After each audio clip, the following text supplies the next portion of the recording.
Handog ng Radyo Pilipinas World Service ang programang Global na Tayo. Pag-uusapan, hihimayin, aalamin ang mga isyung pinag-uusapan ng bayan at dadalhin sa pandaigdigang plataforma. Global na Tayo, talakayang hindi lang pambansa, bagkus pang global community pa. Global na Tayo, dito sa Radyo Pilipinas World Service, ang online digital station ng Pilipino saan man sa mundo. Tara na, Global na Tayo! Muli po isang mapagpalang pagbati ngayong araw na ito. Ngayon po ay araw ng Huwebes, ika-4 na po tayo sa buwan ng Disyembre, araw at oras dito sa inyong inang bayang Pilipinas. Ito po ang programang Global na Tayo. Hatid po sa inyo ng Radyo Pilipinas World Service, ang shortwave broadcast, international broadcast ng Presidential Broadcast Service Bureau Broadcast Services gamit ang mga shortwave frequencies sa pamamagitan ng mga facilities ng Voice of America and of course sa atin pa rin pong digital online platform. Tayo po ay napapakinggan sa ating napapanood at napapakinggan sa pamamagitan ng ating Facebook broadcast live. Sa inyo pong Facebook browser, type lamang Radyo Pilipinas World Service. Ganyan na rin po sa ating YouTube channel. Sa inyo pong YouTube browser, type lamang Radyo Pilipinas World Service at sa ating live real-time audio streaming. I-download nyo lamang po ang PBS Radio app. Kasama pa rin po natin, naglilingkod sa inyo ngayong umagang ito, ang ating mga katuwang, ang ating Global na Tayo team. Of course, sa Master Control, kasama natin si Miss Susan Aizon, sa ating Wirecast, si Hero, sa ating, of course, live audio streaming, nandyan si Jerome Toledo. And of course, ang ating executive producer for today, walang iba kundi si Miss Stephanie Vicente. Binabati ko rin si Ginoong Ares Gutierrez, ayun, nasa Master Control. Antabayanan po ninyo yung mga mga programa ni Mr. Ares Gutierrez, hindi lamang po dito sa Radyo Pilipinas World Service, maging sa ating kapatid na himpilan na Radyo Pilipinas Radyo Publiko. Ayan. O nga pala, binabati ko po yung ating mga shortwave listeners na nakikinig at sumusubaybay sa ating mga programa sa shortwave broadcast sa pamamagitan ng ating facility sa Voice of America dyan po sa may Tinang Tarlac. Okay? At we will be sending the QSL cards to concerned listeners natin sa shortwave. Don't worry po, ipapadala po namin lahat yan. Ano po? Okay. And nga pala, dito sa may bahagi ng La Union at Cavite, hindi ko lang dala yung details ng kanyang buong pangalan. Pero thank you very much for listening sa shortwave broadcast ng Radyo Pilipinas World Service dito sa may La Union. At sa Bukidnon, maraming salamat din po sa inyo. Okay. Alright.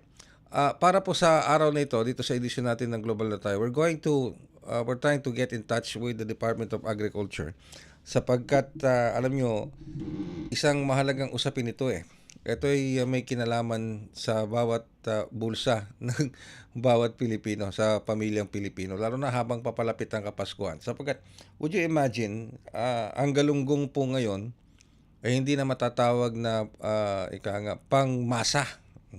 Hindi na po pwedeng tawagin pangmasa. Dahil sobrang kamahal po ng galunggong ngayon, sa totoo lang. Kamahal ng galunggong, mas mahal pa sa per kilo ng manok ang kilo ng galunggong ngayon. Would you imagine that? Na-imagine nyo ba yun? Ganong katindi ang presyo ng galunggong. Ang galunggong, pumipresyo po ngayon per kilo Ito, batay po to sa monitoring ng Department of Agriculture. 300 to 400 pesos. Imagine niyo yan.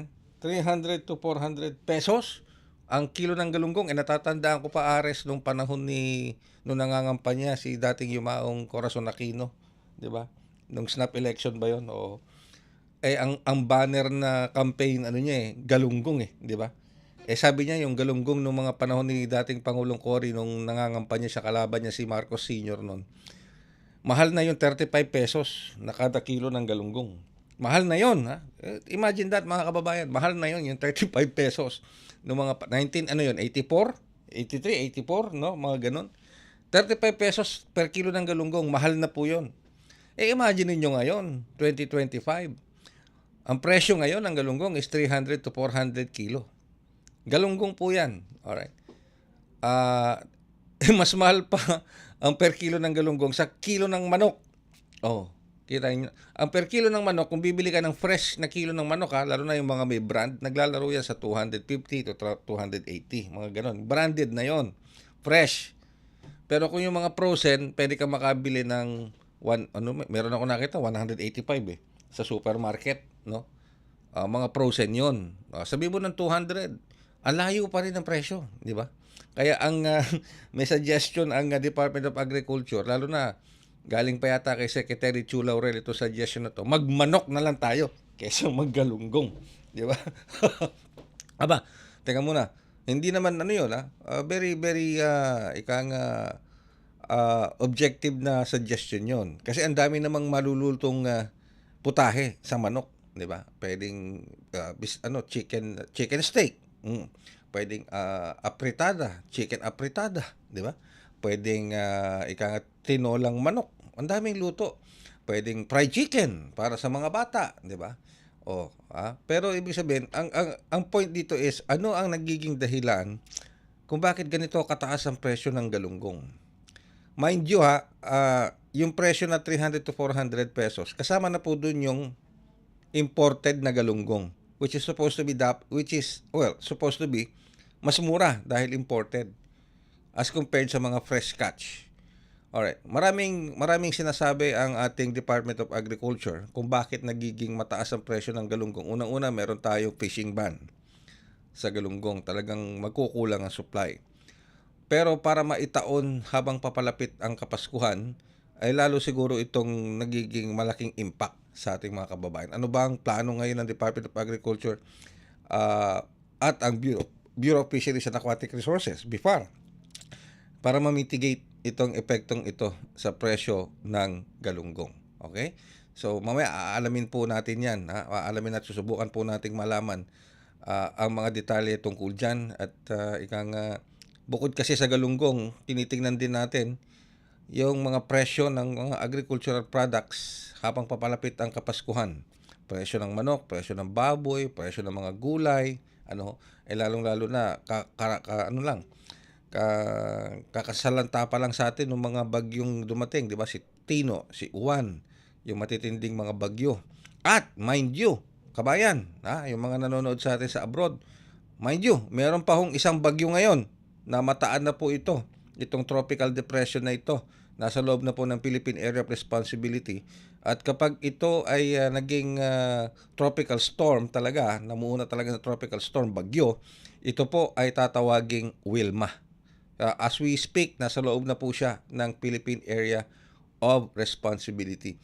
At kung pagbabasihan po natin ang nagiging forecast track ng Pag-asa, maaring dumaan na naman ito sa Visayas at sa Southern Luzon, meaning Bicol region. So, ito na naman tayo. Malapit na, ilang linggo na lang, Pasko na. Pero ito na naman, kumakatok na naman sa ating mga pintuan ang isa pang bagyo na maaring makadisrupt na naman sa logistic side ng pagta-transport ng mga agricultural products, and again, epekto sa inputs at outputs ng ating mga livestock o agricultural products na maaari pa rin magpataas sa presyo ng ating mga agricultural products. Ano po? Yan. Okay, so binabantayan. Kaya yung nabanggit ng DepDev sa pangunan ni Secretary Arsenio Balisacan na we will miss the target para sa economic growth o GDP para sa taong ito. Mukhang may basihan naman yung sinasabi ni Secretary Arsenio Balisacan na dahil sa maraming factors to consider. Unang-una, yung mga bagyo na tumatama sa atin sunod-sunod at ang naapektuhan talaga mga agricultural producing regions natin. And of course, yung pong usapin patungkol dito sa corruption, sanhi na rin ng mga anomalous flood control projects. And speaking of corruption, mamaya may pag-uusapan din tayo dahil kung hindi pa nyo alam, nag-resign na po as commissioner si former DPWH Secretary Babe Singson sa ICI. Okay, nag-resign na siya. At ang tinuturo niyang dahilan sa kanyang pagbibitiw o pag-alis sa ICI, very stressful yung trabaho sa ICI na maaring makaapekto sa kanyang kalusugan dahil may edad na rin po itong si Commissioner Babe Singson. I think nasa 70, 75 na rin si Secretary Babe Singson. Okay, so lahat pong yan pag-uusapan natin sa pagbabalik ng ating programang Global na Tayo makalipas ang ilang paalala. Mas pinadali na ang government transactions sa tulong ng eGov.ph Super App. Pwedeng-pwede mo nang magawa ang lahat ng ito. I-download ang eGov app sa iyong smartphone o tablet mula sa App Store o Google Play Store. Pagkatapos, ilagay ang iyong mobile number at i-authenticate gamit ang one-time PIN o OTP para marehistro ang iyong account. Saka ilagay ang iyong mga pangunahing impormasyon at kumpletuhin ang facial recognition technology para sa verifikasyon ng iyong pagkakakilanlan. Para sa mas mabilis at mas maayos na serbisyong panggobyerno, gamitin na ang eGov.ph Super App. Itinuloy na po natin ang zero balance billing. Libre po. Ibig sabihin, ang serbisyo sa basic accommodation sa ating mga DOH na ospital, wala nang babayaran ang pasyente. Po, ang dami pong challenge, hindi po namin alam kung saan namin kukunin, ganon, nag-iisip kung paano namin mababayaran. Siyempre po, masayang-masaya, super saya po dahil na zero billing po kami. Opo, malaking ano po talaga, malaking tulong po. Mabilis lang din po. Bayad na ang bill ninyo. Uulitin ko, wala nang kailangan bayaran ng pasyente basta sa DOH Hospital dahil bayad na po ang bill ninyo. Naiiyak ako kasi sobrang saya. Maraming salamat po, Mr. President Bongbong Marcos Jr. Hindi kami nagkamali ng taong ihinalal. Kayo po'y patuloy na sumusubaybay sa ating programang Global na Tayo dito pa rin sa inyong himpilang Radyo Pilipinas World Service. Ako pa rin po ang inyong lingkod, Ray Sampang. Alright, sige, balikan natin yung issue ng galunggong. Ayan, sige. Presyo ng galunggong. Alright. Batay po sa datos ng Department of Agriculture, sinasabi nila, pag ang presyo ng imported galunggong, naglalaro po ito sa pagitan ng 280 to 350 pesos. Imported ho yun imported na galunggong. Hindi fresh catch yan, imported. 280 to 350. Ngayon, yung mga fresh catch na galunggong, yan po yung naglalaro sa pagitan ng 300 to 400 pesos per kilo. Of course, we're trying to get in touch, like I said, we're trying to get in touch with the Department of Agriculture kay ASEC Arnel de Mesa para makakuha ng karagdagan detalye tungkol dito. Pero isa sa mga tinuturong dahilan, bukod, I think meron tayong tinatawag na fishing ban ngayon sa galunggong. Dahil nga po maliit yung nahuhuling catch ng galunggong. Siguro hindi makabreed ng husto itong ating mga galunggong, locally raised na mga galunggong, nahuhuli sa karagatan dahil nga po sa sunod-sunod ng bagyo. And dahil nga po sa sunod-sunod ng bagyo, medyo mabagal ang pasok ng mga imported na galunggong sa ibang bansa dahil nga po sa mga weather disturbances, naka-apekto rin yan sa shipping and logistics. So maraming aspeto.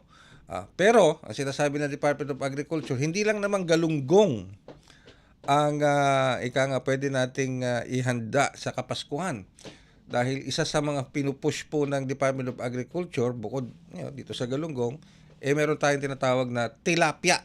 Yan, tilapia at saka bangus. Naku, masarap din naman yata ang bangus, di ba? Lalo na yung kapag tinatawag nilang dagupan bangus. Naku, dagupan bangus, yan. So may tilapia, meron pang mga options na pwede pagpilian kung gusto niyo maghapag ng isda sa hapagkainan Christmas, Noche Buena o sa Christmas season man lang o ngayong buwan ito ng Disyembre. Meron pa tayo tinatawag na tilapia at saka bangus.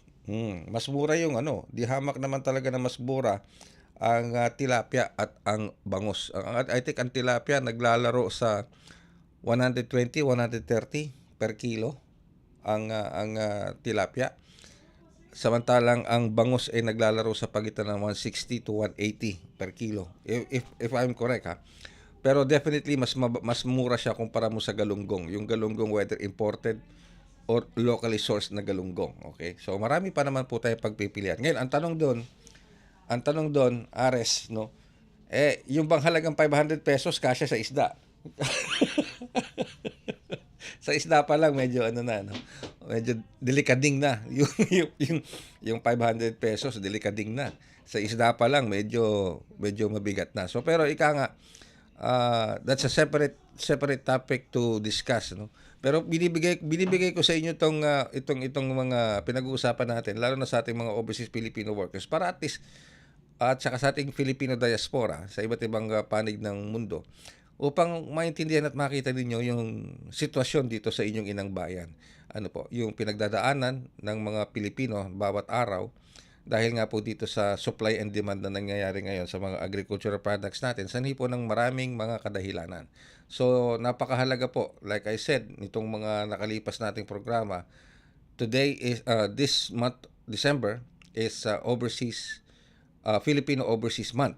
Okay? Itong December, itong buwan ng December, Filipino Overseas Month. Dito yung buwan na kung saan binibigyang pahalaga ang overseas Filipino at ang Filipino diaspora, meaning ang Pilipino nakapag-migrate na, nakatira na permanently sa ibang bansa, ano po, at may sarili ng pamilya sa ibang bansa. Binibigyan kayong halaga ngayong buwan ng December. Hindi lang dahil sa remittances na pinapadala nyo dito sa Pilipinas that keeps or helps our economy stay afloat, pero of course yung sakripisyo at yung tinatawag na karangalang ipinapanik ninyo sa Pilipinas sa pamamagitan ng pagsasagawa ninyo ng mga magagandang aktibidad, magagandang gawain, nagiging role model kayo, hindi lamang sa kapwa nyo Pilipino, kundi sa ibang nationals. Yun po ang talagang objective ng pagse-celebrate ng Filipino Overseas Month ngayong buwan ng December. Yan. Alright, so may mga activities po ang inyong mga